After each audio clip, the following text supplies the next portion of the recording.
in order to collaborate or for something to turn into something, right? So the execution on whatever you're collaborating on, you have to be aware enough. And I think most people aren't. Like, that is why they rely on a leader of the group, right? To be able to delegate to them. Specifically, we're going to talk about collaboration and connection. And I kind of want to mold the two together because when I'm thinking collaboration, I'm imagining even like in college or high school when we had a group project and we were required to collaborate to get a good grade. I found this working in the corporate world as well. If your partner that you're working alongside within a project or in the same role as you is the same as you, then that's a recipe for disaster. I think it's super important to really ask yourself, what is your superpower? But you look at that, right? And it takes skills, and skills you can build some of that passion. And then the other piece of that is, what are people willing to pay for? What are people currently paying for, right? And that's where you're going to be able to add value. Wonderful listeners and fantastic watchers, welcome to the Lunch Break ABCs. Today, we are joined by the Lunch Break team. We've got Ben Albert. We've got Christine Smith from the Hangar Studio. We've got Andrew Biernat over here, if you're watching, and myself, Brandon Eastman. And this is episode 3 of the Lunch Break ABCs. We've been having a lot of fun during this series, not just because we love each other's company and we bring different insights from each of us, but because you are the one who chooses the topic that we talk about. And today, our topic is all about how you can grow your business with the magic of collaborative connections. And we asked you to vote on several different topics. One of them was connection, the other one being collaboration. We went with those two. Another one was content, and the last one was co-working. And really, co-working kind of goes along with what we're talking about today, so I'm sure that it will find its way into the conversation.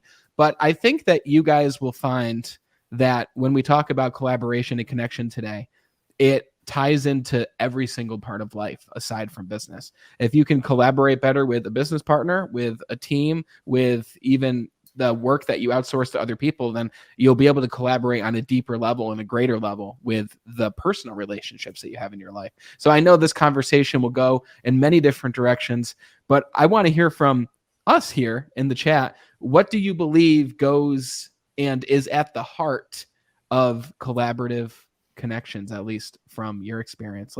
Let's go over here to Mr. Ben Albert. Ben, you got a haircut since we last talked last episode, brother. It was actually a wig last time. I would never have known. You couldn't tell, It's No Shave November though, so the beard's growing on me. But there it is. Yeah, you said this is the third one. It feels like I've been talking to you guys for 50. Then I realized we were only on C, and then it makes sense that we're on the third one because we're doing all the ABCs, right? For anyone who doesn't know, we're walking through every ABC, so we're on C. And it's a good point that collaboration, connection, even co-working and content all could be mashed together if we wanted to be. Specifically, we're going to talk about collaboration and connection, and I kind of want to mold the two together because when I'm thinking collaboration, I'm imagining even like in college or high school when we had a group project and we were required to collaborate to get a good grade. I feel like you can collaborate in a transactional sense. You can collaborate with coworkers because it's required. But connection is almost like a whole new slice of the pie that if we can collaborate but connect at the same time with people that have a similar vision, a similar purpose, a similar style, and really like create ripple effects, Christine, really create ripples and make changes. I feel like collaborating can be transactional, but when we bring in the connection piece, when we bring in like the emotional piece and the vision-driven piece, you guys can agree or disagree. I just feel like the collaborating is even that much better, and that's why I love doing these ABCs with you guys because, yeah, we're collaborating, but we get to connect on a business level and an emotional level while we do it, and for me, that's a ton of fun. So, as always, I'm glad to be here. I love and that. That's our show. No! It's so true, though, brother. Yeah. I mean, we talk about, what are we doing right now, right? We're connecting with each other, talking about ideas together, and we are connecting, right? We're connecting, collaborating, putting all this together, making something useful for other people to consume and use and utilize. And at the same time, we're being fulfilled at that same time, right? I treasure this hour. I had a conflict come up that I could have, tried to push this call or just bailed, and I was like, sorry, work. I gotta go be here. Because it's one of those things that, like, to me, this is extremely fulfilling, and it's really powerful. We get to talk about and share with the people that are in our networks. And so, Ben talks about this a lot, and I'm sure we'll circle back to him to share a little bit deeper.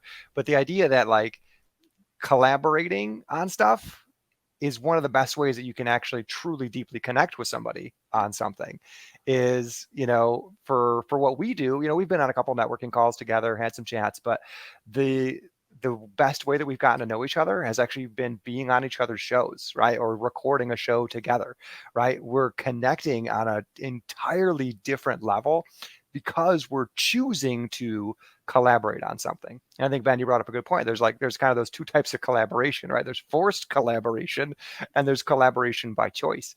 And maybe we can kind of pick those two ideas apart, right? What the collaboration by choice feels like and means, and what collaboration by force kind of feels like and means. But I'll kind of throw those two ideas up there and see who wants to dive in on that. I just want to touch on, like, how I see collaboration and connection. Obviously, being the networking Obi-Wan Jedi, whatever you want to call me this week.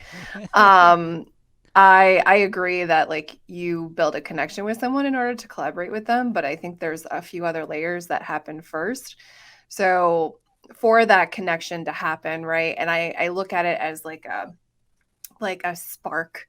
So that spark can be, like, started when somebody puts time, effort, or communication in. And those three things don't all have to happen at the same time, but one of them has to happen in order for that connection to even be worthy of moving forward into the collaboration stage. We all take risks in regards to business and even our personal lives. So sometimes we might jump ahead and we're the ones that, oh, I'll put the effort in, I'll put the time into this person because I think there might be an opportunity, and I'll immediately collaborate with them before the connection has really been, like, built, even if it's so small, right? And sometimes that backfires in our face, and sometimes it works really well. But I think when you think about how that kind of is built and how some of us have these amazing relationships and sometimes they just don't last, is it because of one of those factors going away, or is it just that relationship ran its course? But I think when you constantly are collaborating, right? So you've already established that connectability with somebody or a group of people. That collaboration, I feel like, seals the deal. And when you do it more often, it seals the deal even more. Like, the likeliness of that relationship going away is going to be unlikely because of the fact that you've had this other experience with that person that you're not going to have with someone else unless you do another sort of collaboration. And collaboration isn't just in business. And I think that's something important to clarify. It could literally be like doing something, like helping someone else out. Like I'm volunteering for, there's a Toys for Tots warehouse close to where I live. They're 3 weeks behind right now in sorting things for the Christmas season because their original warehouse, something happened. So they have, like, a temporary solution. So they've been asking for volunteers, but I get to go collaborate with other people who are putting time and effort into making this connection specifically for a purpose, right? For Toys for Tots.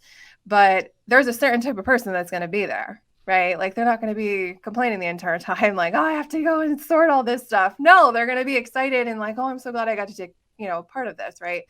So I think there's these other layers that people miss out on. That's why people network terribly wrong, because they're only looking for that end result of, okay, I want that collaboration or I want that sale, but they forget about how are you igniting that relationship at the beginning in order for the fire to continue over time.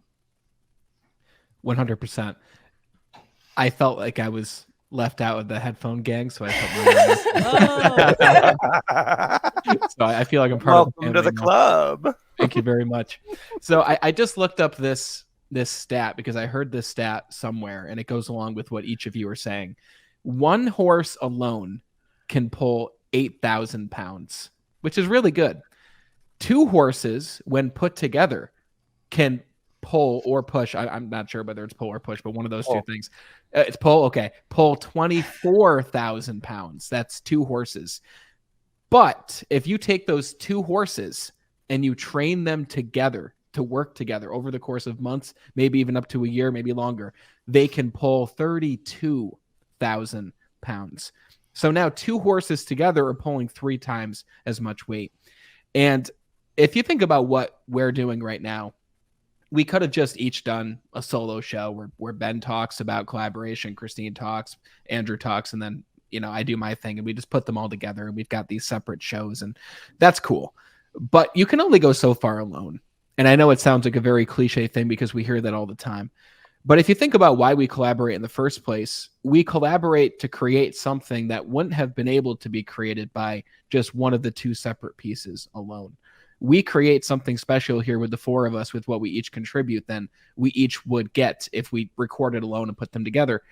And I think collaboration, I'm curious to hear what you guys think. Collaboration, I think, is difficult at times, not because the actual tangible actions are difficult to do to collaborate each other's schedules and all that stuff, but it's difficult because now you have to communicate in a different way. Like, we have ways of communicating with ourselves, but it's different to communicate with yourself than it is to communicate with other people who have different paths and different learning styles and different experiences, and people who value many different things, who come from different walks of life. And that difficulty is beautiful, yet can be scary at the same time. Because when I do a solo show, there really isn't that much pressure whatsoever, because I know what I'm capable of. I know what I'm going to bring to the table. It's just me and my outline. But when you bring a guest on the show, or even when you have 4 of us on the show, it brings a whole new level of standard to it, because there's so many more of us, and it opens up the door for uncertainty of what will happen, what we'll create. So I'm curious to know, like, do you guys also believe that it can be difficult at times to collaborate? And are there ways in which you make that process not easier for yourself, but how do you confront it yourself, and maybe you'll warp this into your own? Yeah, I'll chime in on this, and we'll go back to kind of group dynamics, right? And I think, for many listening, and for me myself personally, I'm going through college and being forced to collaborate. There tended to be certain personality types that showed up in groups. There was the slackers, there was the people that were out to get an A and they were going to do most of the work, and then there were those people that never even showed up to the group meeting, and then they just showed up on the last day to get their name on the paper. And so I think when we go in and collaborate with people, I think it's critical that we know what type of person we're going to be in that setting and what type of person we're not going to be in that setting. Because there's some personality types that they're going to be the doers everywhere. They're going to do it everywhere they go. And there's other people that are, not going to do anything everywhere they go. And there's other people that are just going to flake and they're just never going to show up. But I think for a lot of us, if we're being honest with ourselves, is we show up as those personalities in different collaborations within our lives. Some people are, when in terms of collaborating with a spouse, they may be absent in that, right? They may leave a lot of that to them to figure out. For some people in their jobs, they're the doers. They're always getting it done. But I think what's really interesting is being able to figure out in what scenario you're going to show up in which way, right? And I think this call is a great example where Brandon has taken it on himself to do a little bit more. Right. We're on his little streaming platform. He's sending us the invite. Right. And we're all trying to handle different aspects of it. Right. Sharing with our networks and discussing things in different ways. But Brandon has intentionally come in to this collaboration, knowing what he's going to do. And so I think just the knowledge of how you're going to show up in a collaboration and the clarity that everybody else has as far as how you're going to show up, I think that's super, super critical. That's key. And that's why we asked you, Brandon, because we know you'd over-deliver. So So I hate to say this. Can you guys can hear me okay right now, right? You can hear you. Yeah, Great. we can. Okay. Yeah. These headphones mess things up for me a lot. So as soon as Andrew said my name, my sound cut out and I was like, no, this worst point. And then Ben, you just said what you said. And I'm like, I missed something here. So I apologize. Inside joke. Don't worry about it. You can listen to it later. You can watch it after. I'll watch it after. Get the replay. Oh man. I can jump off all this. I mean, you mentioned, one horse can push or pull rather 8,000, and then two can 24 or even more. So imagine what four can do. But what comes with more weight, as you guys have been indicating, what comes with more weight comes more responsibility. So two that are already maxing out at 8 together can max out and do 24. But what if one is maxing out at 8 and the next person's maxing out at 1? And then they're expected to pull 24, but we've got one pulling 8, one pulling 1.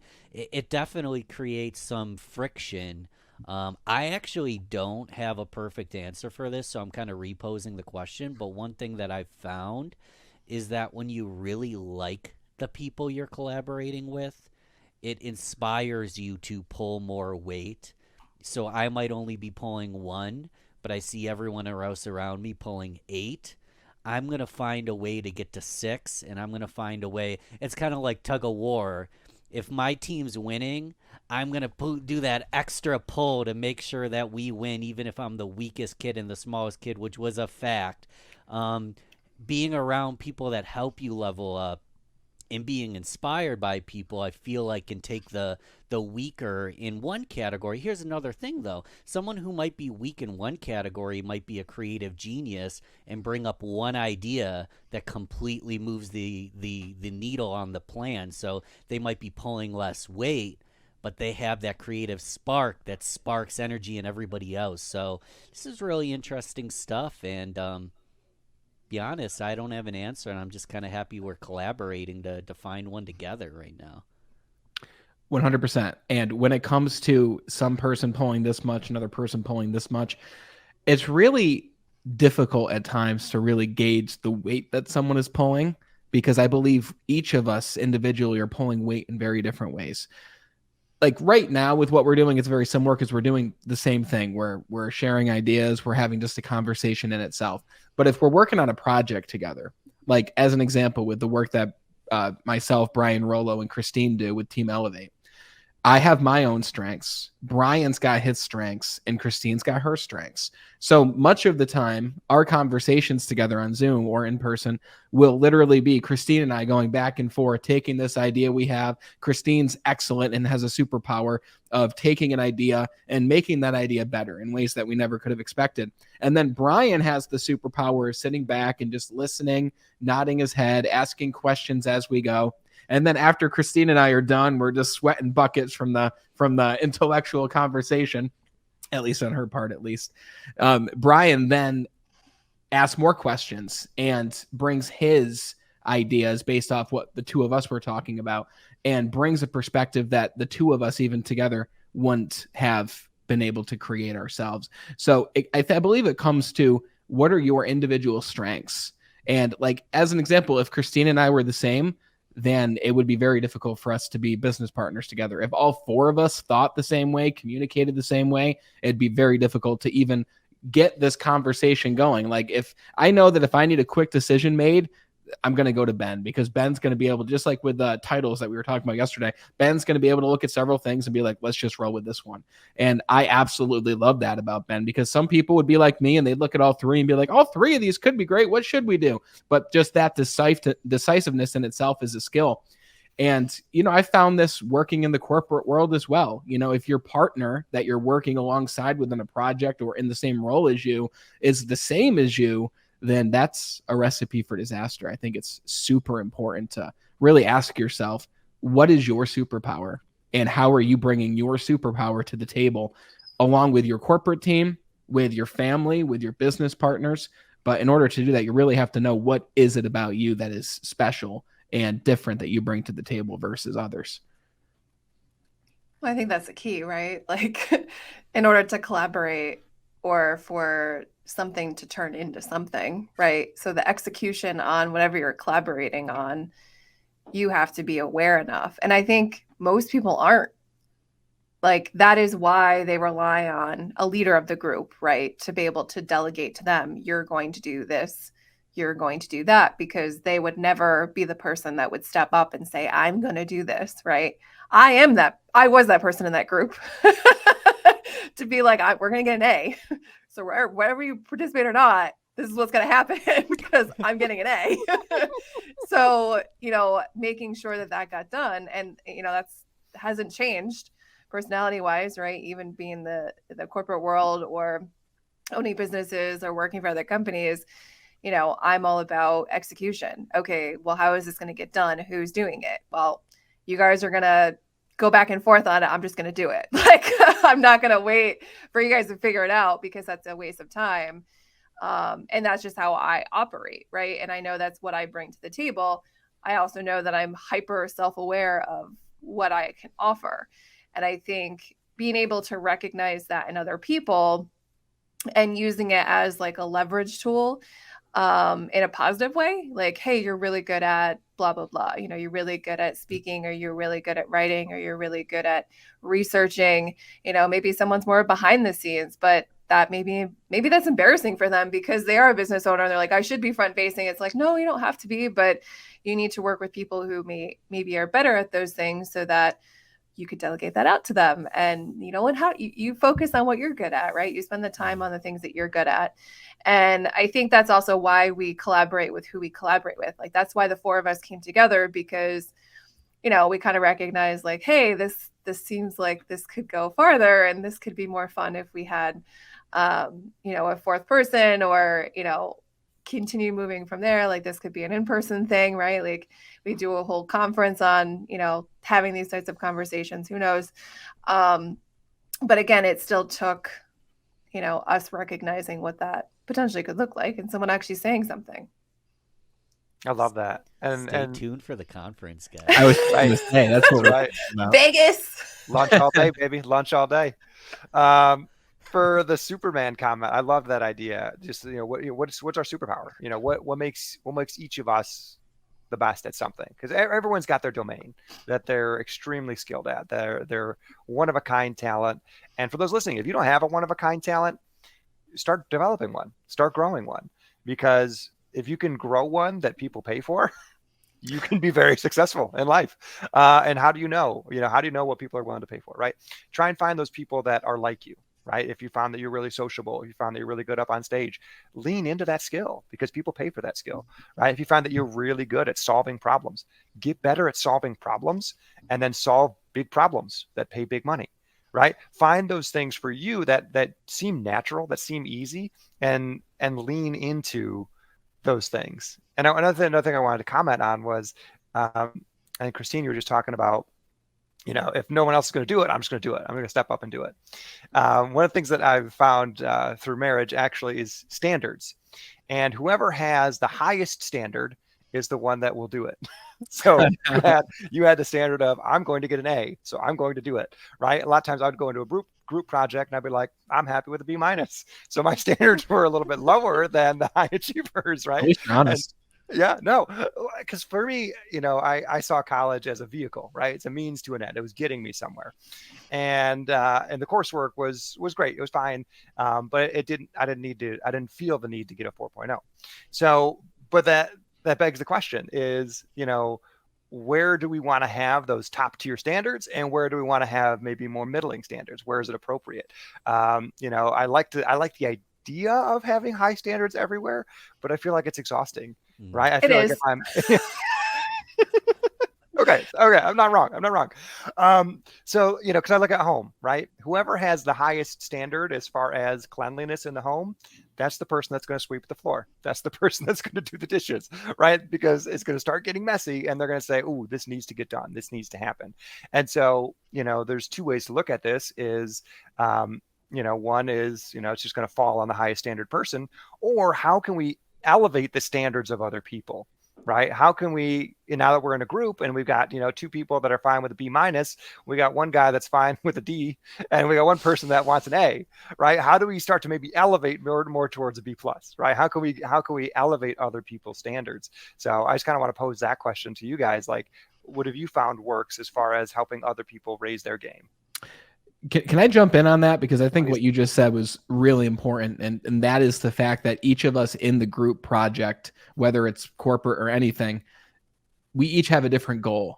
And I think that goes along with the standards. So Christine saying, okay, well, I'm getting an A on this project. Like, my goal is to do the best possible job on this that I can, because I'm the star student. I want to do very well. I want to get the high grade. And that's part of my and her identity, right? You want to just do the best you can do. But Andrew's goal was, this is a means to the end. My goal is to do this thing after college. So I'm going to go through what I have to go through now, get the best possible grade along with the group. And then that's my main focus, is what happens afterwards. And I think you're completely right. And before I really understood that, and I think that you really just helped solidify that in my mind, it's important for each of us to know what is the goal of everyone that you're working along with on this project. Like, I don't know each of your goals for, as an example, Lunch Break ABCs. Like, we just heard conference from Christine, and that sounds really cool. Like, that's a really cool goal to work towards. And if you're listening, you might be at that conference one day. But I think that if we're going to do that, which we will, we've got to have one really kick-ass lunch break to live up to our name. Can you imagine if we just like brought in these boring finger foods? Like, right. We got to go all out when it comes to enjoy. Yeah. So we'll do something really cool. But I had a partner in the corporate world at the very beginning of my leadership career with Verizon, where his goal was very different than my goal. I wanted to take it all the way. I wanted to own my own market within Verizon. So my actions were different than his actions. By the way, him and my next partner were both incredible people. They're both still great friends of mine to this day. But my first partner, his only goal wasn't necessarily to own his own market. He just wanted to make the most amount of money as possible right now because of things that were going on in his life. So his actions looked very different than my actions. His standards were very different than my standards. So one day that partner left that position, and he left me alone in the position of market trainer. And I stayed alone in that role for over a year. And again, like I mentioned earlier, it was great because I knew what I was capable of. I was able to decide what I wanted to decide. I was the one horse pulling 8,000 pounds. And eventually another partner was to come on and join me. And I didn't really know this individual. And my animal brain was at first telling me, this is danger. This is not good. You don't want this person joining you because they're going to change things. You're going to have to do things differently. You're going to have to collaborate. It's going to take longer to do things. And that animal part of our brain that's just in survival mode, right? I believed it to be a threat to me. But when that person actually came on, like, I remember talking to them on the phone as an example, and they were asking me questions about the role because they cared about the role. And I was, in a way, we talked about this like years later, but I was in a way trying to dissuade him from taking the role. I was like, oh, you won't get paid as much as you might think. It's going to be a lot more work that's required. You just got this beautiful new wife. You're going to be spending a lot of time away from her on the road. And it didn't work. He still joined and became my partner. And I'm grateful for it because him and I were able to take this program together and bring it to the next level, because his goal was to own a market of his own, and my goal was to also own a market of my own. So our goals were aligned, our vision was aligned. So when that alignment occurs, that's when beautiful things really happen. And that's what my first partner in this business and we just did not have in common. So we eventually, just by way of the universe, we just went our separate ways. So Andrew, I think you were spot on right there, man. That was very, very wise to point out the importance of knowing what the vision is of each individual component of the group. I'm curious, guys, for someone who doesn't really know their place. I was this person most of my life. I kind of have a little more clarity now, but I'm still figuring out as we go. When you don't know your place in the group, maybe you don't know your skill set, but you want to show up. Do you guys have any advice or strategies on like how to actually step into your best self and show up and collaborate and connect properly? Is there any way to get a little more clarity on that? Just do it. Yeah. I think a lot of it is just showing up. Yeah. is you just show up, right? Because the first group meeting, you probably get 4 out of 5 people to show up, right? That one guy's never going to be there. But then, it's by the 4th or the 5th one where there's 2 people or there's those 3 people that are committed, right? Even if you're not very good, you still showed up and you can find your way to contribute. Whether it's through brainstorming, whether it's through just doing basic tasks, or you start to lean into and find your actual skill set. I think showing up is probably the critical piece. But I'm kind of curious what the other groups members here think. Yeah, I mean that's that. Like over the years, I know there was like a question posed earlier about like how do you when there's other people that are in different places than you, right? And we could say that about all of us, right? We're all in different places. We're all doing, Brandon and I are having kids at the same time, and you guys are going in a different direction, and sometimes just showing up and being respectful and positive to the people that are around you, right? Like everyone shows up with different experience. Everyone shows up, with different skills and different life experiences, and not everyone has had the opportunities that you have had to maybe grow or be able to really I really know who I am, right? So I think in order to figure those things out, you either try it, like you just try things and no, I don't like that, that's not me, or I'm gonna be that person that's gonna speak up, and then you're like, oh, I didn't like it, or oh, that was fantastic, it made me feel so amazing, right? I know for me, I wasn't always that outspoken person on purpose anyway. It was more by accident. I got in trouble for talking in school, or I was that annoying kid that asked a million questions because I wanted to fully understand something before I spent time doing something. But over time, you realize that people don't really care the things that you do. So just practice, because who is going to notice, right? But some things people do notice, right, is just the act of the effort and the time and the communication that you put in. And I don't know about you guys, but I've definitely been in situations where I'm like, I have no idea what they're talking about. I feel really dumb right now.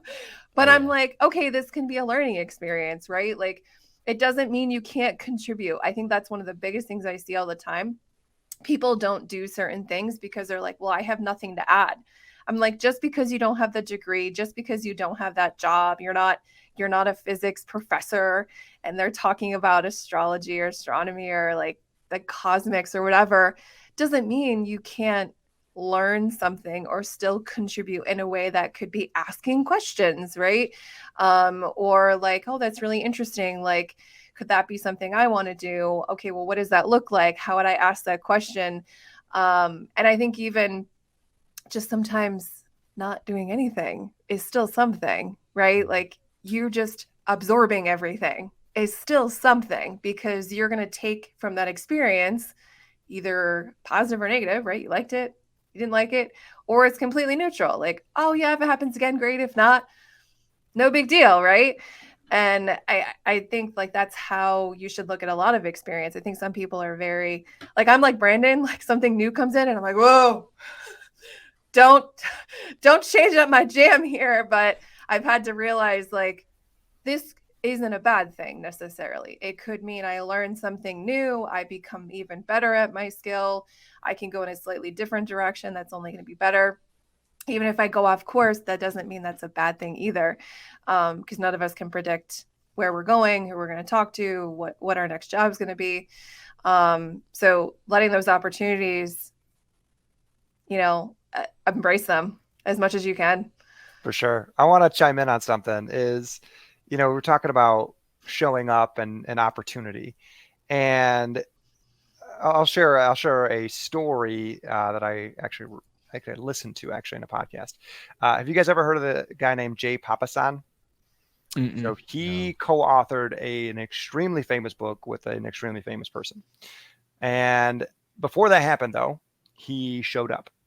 He met this famous person and offered to help. He's wanted to be a resource, wanted to be useful, and just said, hey, how can I help you today? I know you're doing big stuff. I've got the small podcast that I have. I've got this other stuff going on. Is there any way I can use my skill set to be useful to you? And I don't think he took him up on the offer right away. So I'm a second time. Same offer. Hey, what can I do to help? Maybe he might have even done a little bit more research. Hey, I think I can help you in this way. Is there something I can do here to help move the needle for you on something? Took him up on it, and he did a small little thing for him, and it was awesome. And third time, followed up, said, hey, would love to assist, would love to help in this way. Took him up on it. And what eventually happened is this guy, Jay, ended up co-authoring the book. You can see right behind me over the shoulder, The One Thing, with Gary Keller. So Gary Keller of Keller Williams wrote the book with Jay. And now Jay runs the podcast. He's in charge of a lot of the membership and group stuff that they do. So, Gary Keller built a real estate focused company, and working with Jay helped turn it into a movement, helped turn that methodology and what made them so successful into something bigger than just real estate, right? Because almost anybody can associate with the book, The One Thing, right? And so for those that have never read it, really distills down to this one line. What is the one thing that you can do that, such that by doing it would make everything else irrelevant or unnecessary. Or unnecessary. Thank you. Yeah. So that's the one thing. That's the question. This got a special name. The focusing question is what that's called. And so the whole book is built around that. Whole business was built around that, right? And that's a many, many tens of millions of dollars business now that he's running. But he started it by being useful, by collaborating, by offering to be helpful, and then an opportunity magically found its way to him. And so, I kind of want to hear maybe from you guys as far as showing up and opportunity, how you guys have seen that play out.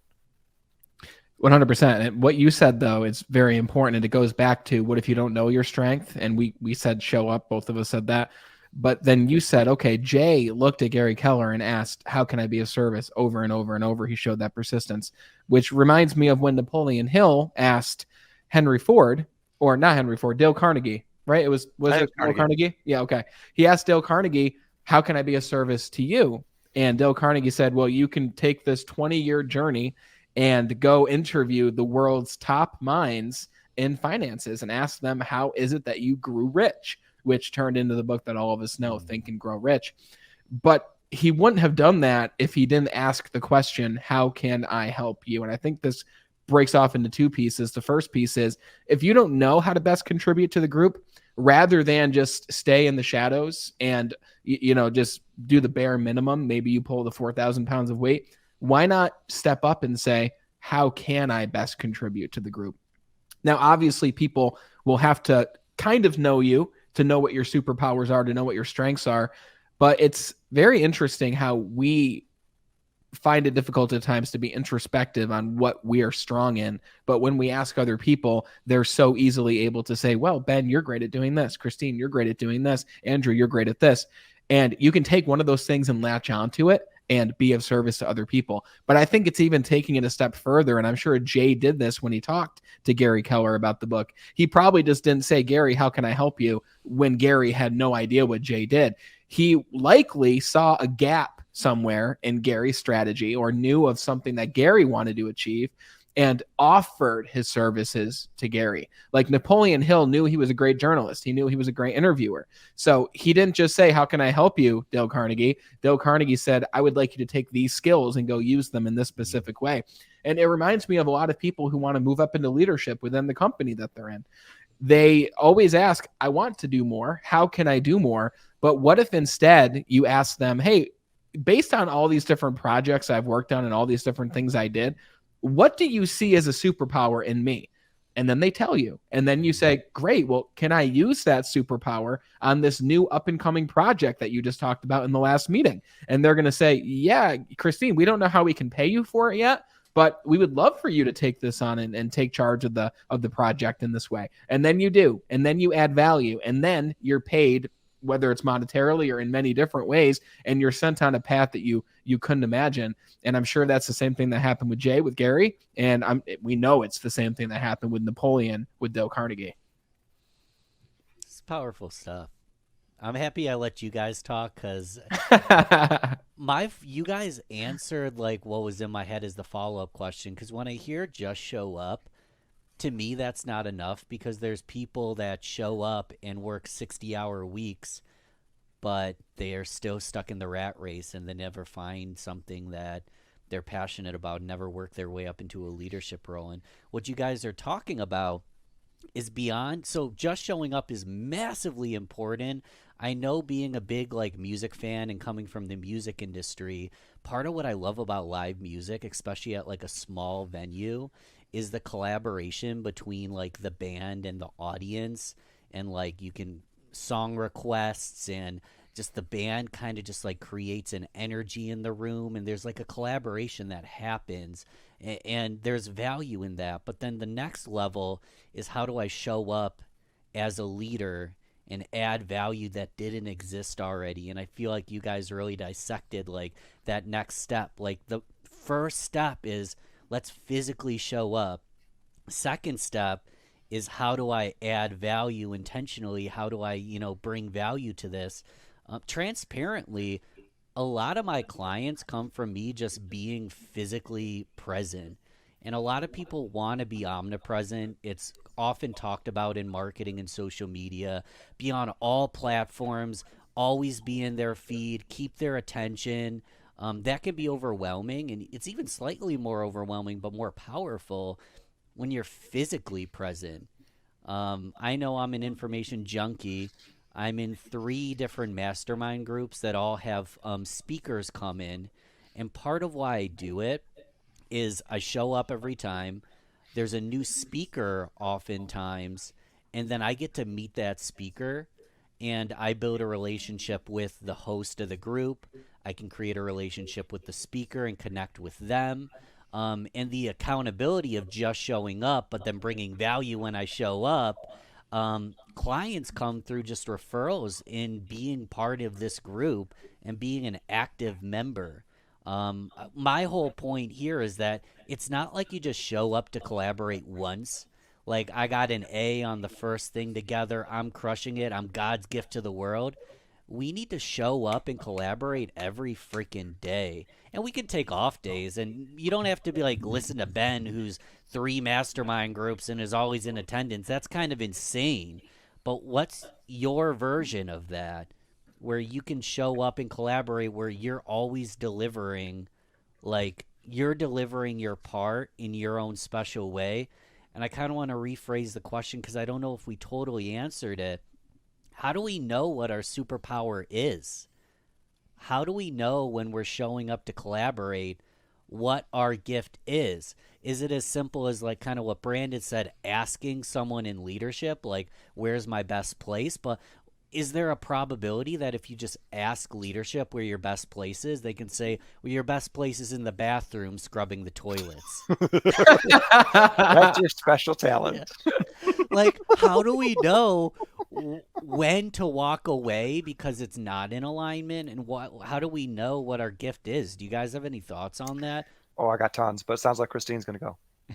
No, it's okay. I don't have to talk the entire time. So I'll share a little bit of my story. Is for me, for a while in my life, the only thing I felt like I was good at was drinking. I was really good at that. And I wasn't even that good at like drinking. It was just, I was really good at getting drunk. Right. Which honestly is not that great of a skill. So for a while, I had very low esteem, right, as far as how well I thought I could contribute in areas of my life that mattered.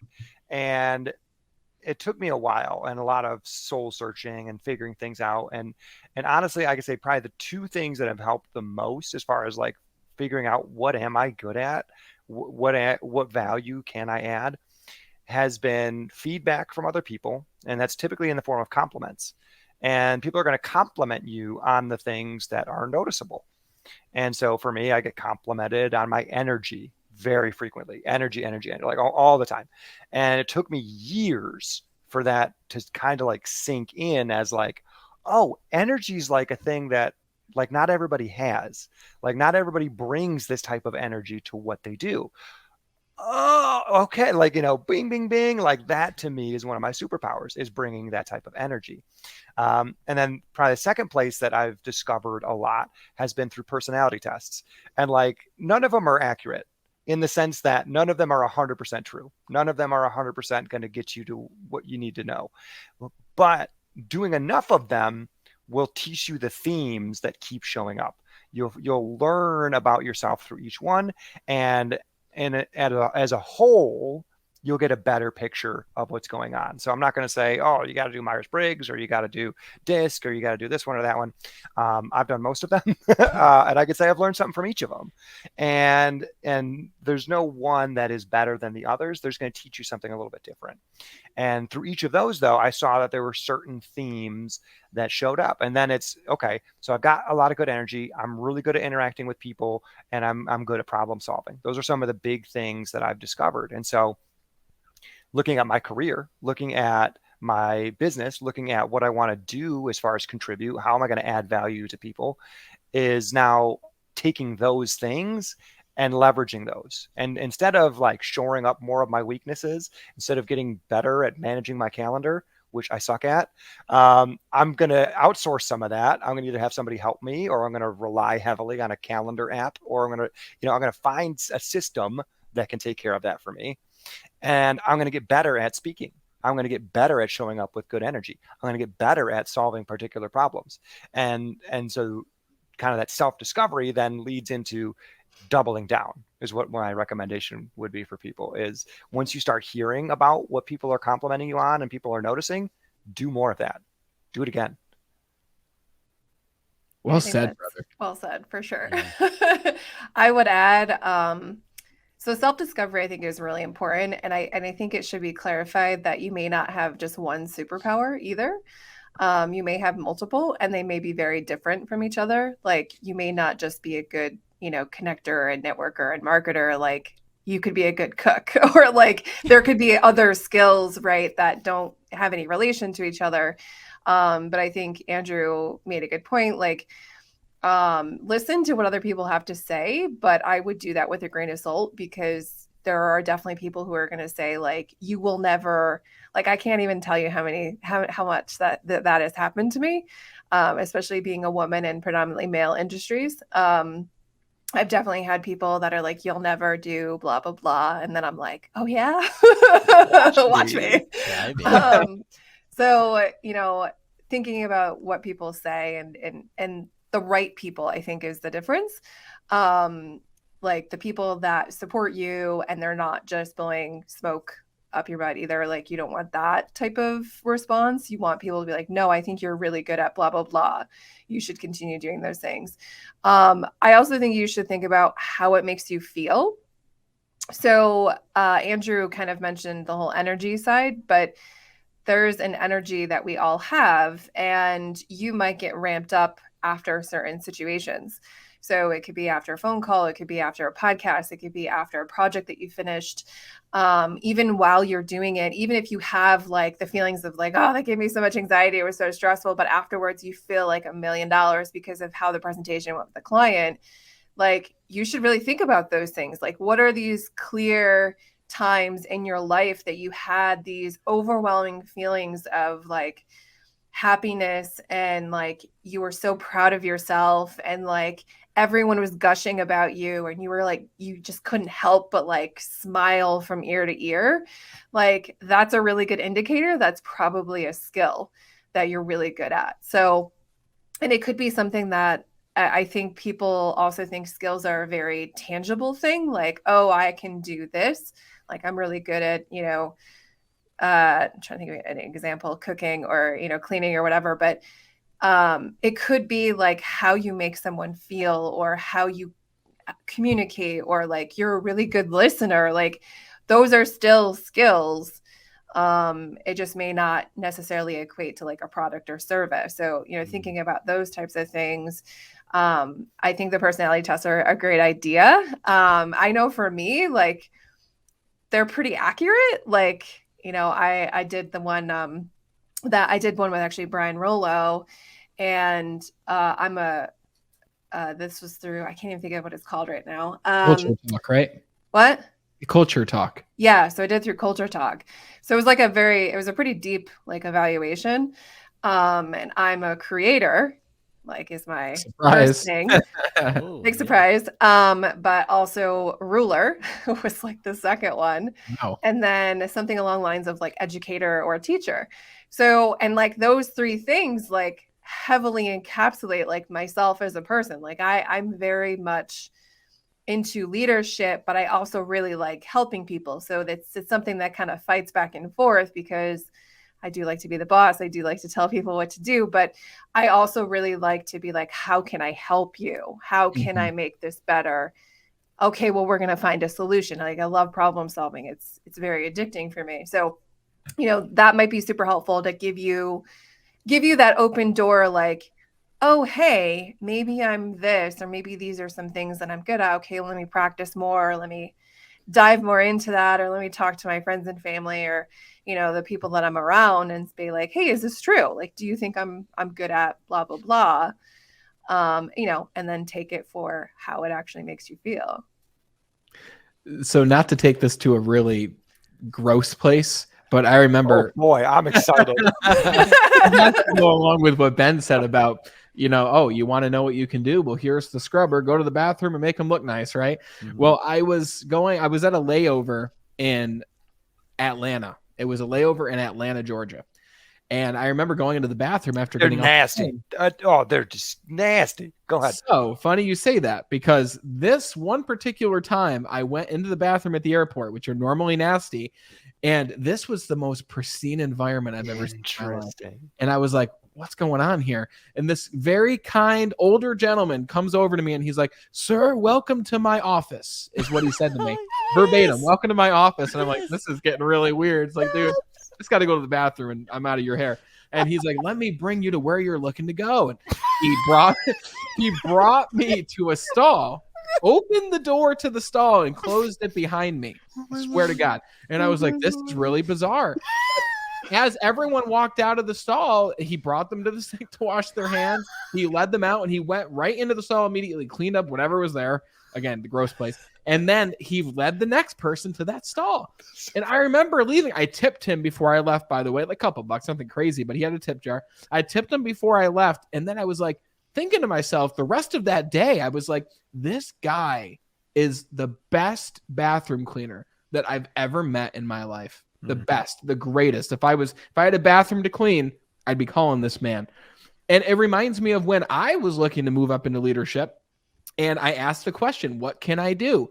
And my leader at the time said, well, Brandon, one thing I've observed about you is you're really good at handling angry customers.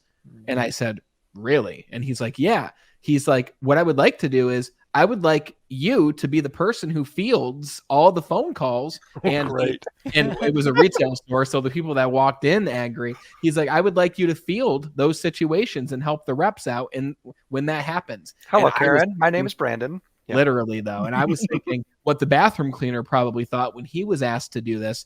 But the point of this is I started to ask myself, why am I really good at de-escalating these angry people who have high bills, who feel like they were misled in some way, who come in really hot, really angry.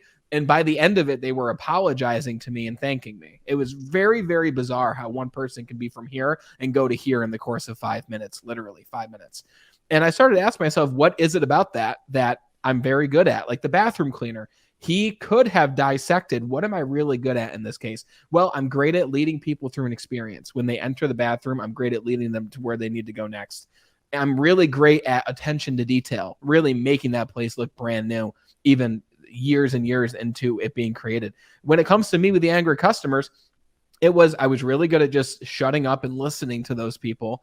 And then also helping de-escalate them with my own tone, with the way that I talked, with my body language.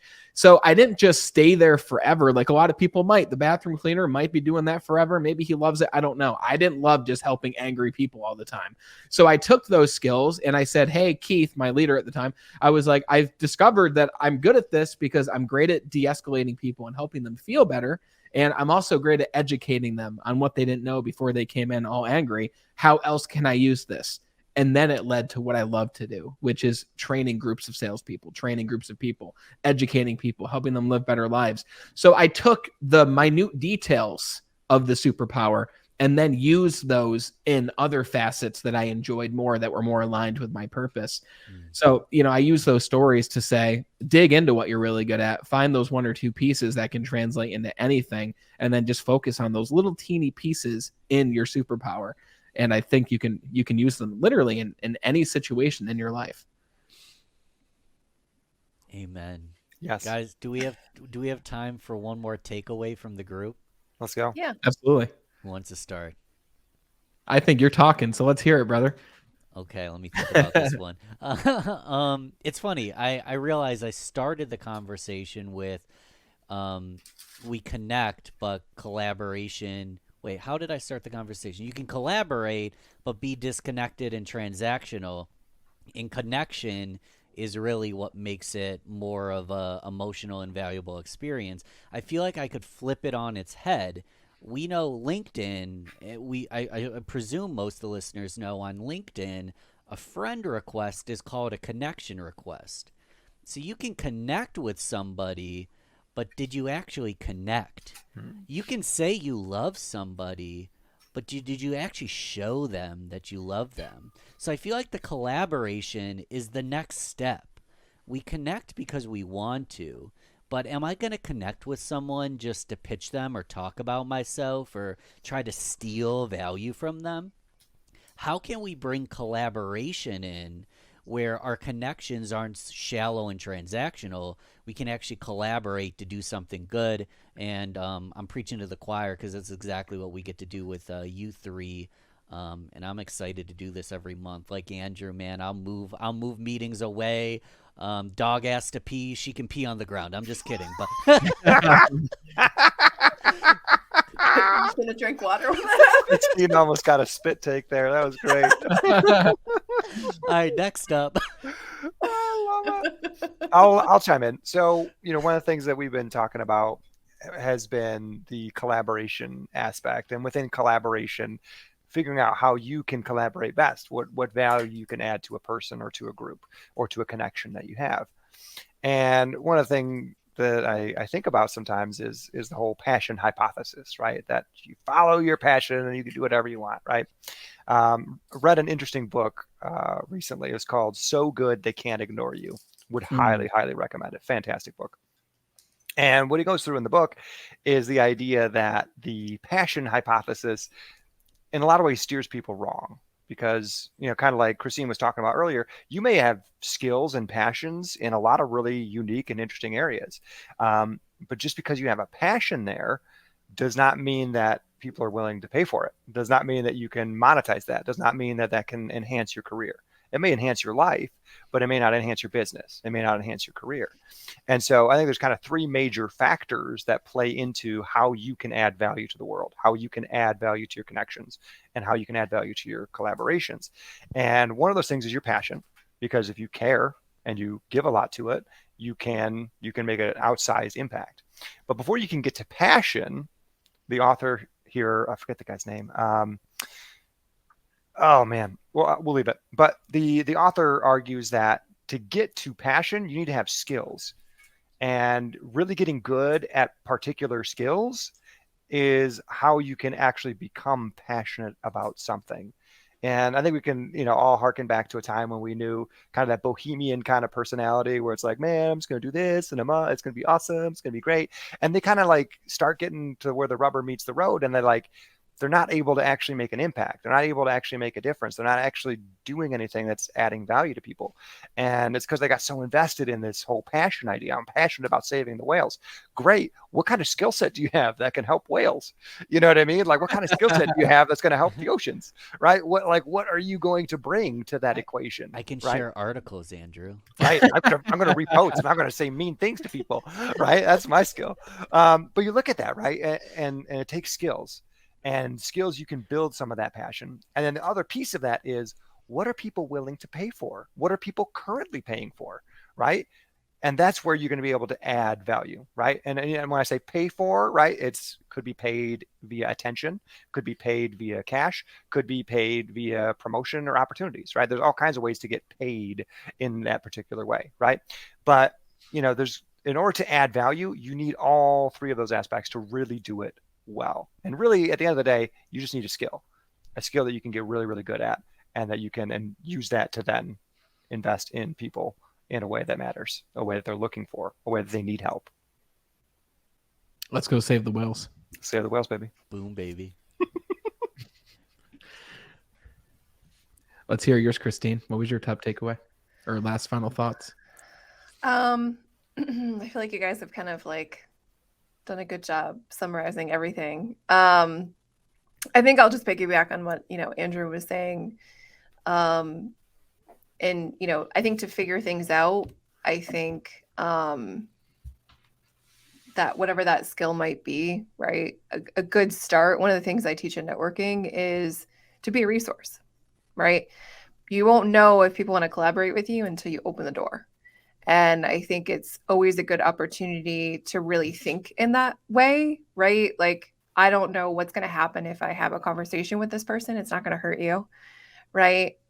In most cases. But really figuring out like what opportunities could come out of this conversation, this event, and then, using that as a learning tool every single time, right? Could I learn something about myself? Could I learn something about someone else? Could I use that as a tool or a stepping stone to get to that next spot? And I think, you might figure out what that skill is a lot sooner, but, leading by example, right, is always a good thing. And, being that resource, that was really how I kind of became, the Obi-Wan Kenobi of networking. It wasn't something I intentionally realized I was even good at. It was just like, well, how can I help you? And I was like, well, I get more attention when I connect people to other people because it was just easy to do and no one else was doing it. And then it kind of became a thing to just do that on a regular basis. And everyone's like, well, everybody, you can help me. And I'm like, I can. I can. I can, yeah. So I love that. I think this final thought from me is kind of out of left field, but I think it ties directly into collaboration. It comes from the first chapter of one of the most impactful books that I've ever read, The 48 Laws of Power by Robert Greene. Have any of you read that book? Okay, excellent. The audiobook's great too. The first chapter is never outshine the master. And it's like kind of dark. A lot of these chapters are dark. A lot of it goes into human nature, the ego, all these things. And when I first read it, I was like, never outshine the master. What does that mean? Well, when I was in my role of leadership director, where I helped future team leads become team leads at Verizon, one of the number one questions I heard is, how can I stand out to leadership and rise up into leadership? And one of the struggles that these individuals faced when they were attempting to collaborate with their leader is many of their leaders felt threatened when the member of the team started to rise up and started to do more and started to add value and started to get noticed. Because one of the last things that you want to do is be noticed more than your direct leader. And is it always the case? Not always. Although I would argue that it's most of the time, because we're dealing with egos here, especially in the corporate world, which is where I come from, right? A little bit different in business, but still human nature is prevalent everywhere. And what I always advised these individuals who wanted to move up into leadership is, make your leader look as amazing as you possibly can. Help to solve all their problems, help them achieve their goals, help to add value to them. If you can directly help and collaborate with your leader, ask what they need help with, look and find the gaps yourself and help to fill them in, all the while giving them the credit for the advances that you've helped create, that's how you move up. Right? A lot of people even say, oh, I want to move up into this leadership position, but someone's already there. How can I do it if that spot's already taken? Well, help that person move up. Help that person get promoted. Help that person take the next step so you can rise up to that point, or move and zigzag to a different role that you never even would have expected to be there. But never outshine the master, because if you do, they'll feel threatened. They will oust you. And then it's going to be tough to collaborate on a team that you no longer exist. Kind of a dark twist there, but very relevant and very applicable to real life. And I respect each of you greatly. I respect each of your final thoughts. Grateful to be part of this group with you.